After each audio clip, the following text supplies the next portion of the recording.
Isang mapagpalang araw ho sa inyo mga ka-YouTube. Nagbabalik po ang aking YouTube channel na Eric's Vlog.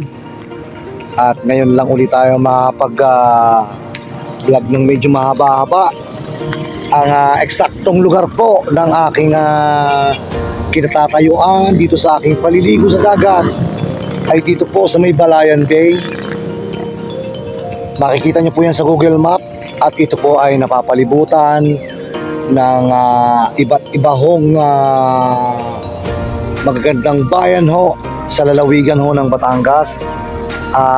Dito sa lugar ko, ito ho yung San Luis, Batangas.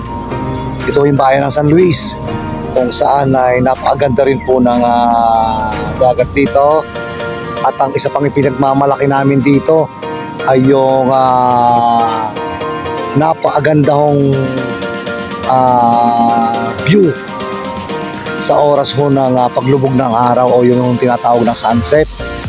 Ay iba't ibang kulay ho ang masasaksihan nyo rito sa paglubog ho ng araw dito sa aming lugar dini ho sa may bayan ng San Luis sa Batangas ho siya ho.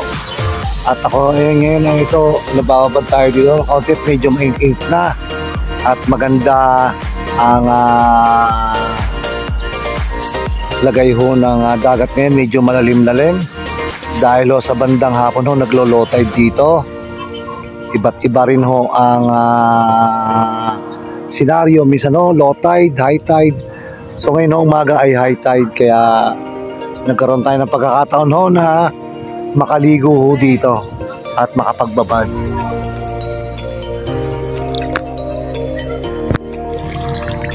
So yan ho yung bundok ho sa parte ng San Luis, Batangas. Ang kabila ho niyan ay Bawan, Batangas. At yun namang nandun ho bandang Tingloy. At dito po sa lugar na yan ay yung Kalatagan area. Ayan. At dyan naman ho yung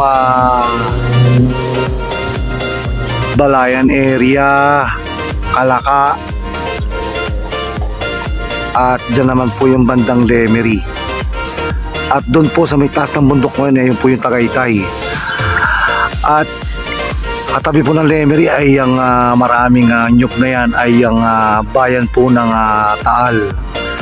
So may ilang barangay po na hagip po yung o katapat nila ay dagat, yung ilang barangay po sa Taal. At ito naman po yung maraming niyugan ay syempre po ay ang bayan ho ng San Luis, Batangas. Ayan ho.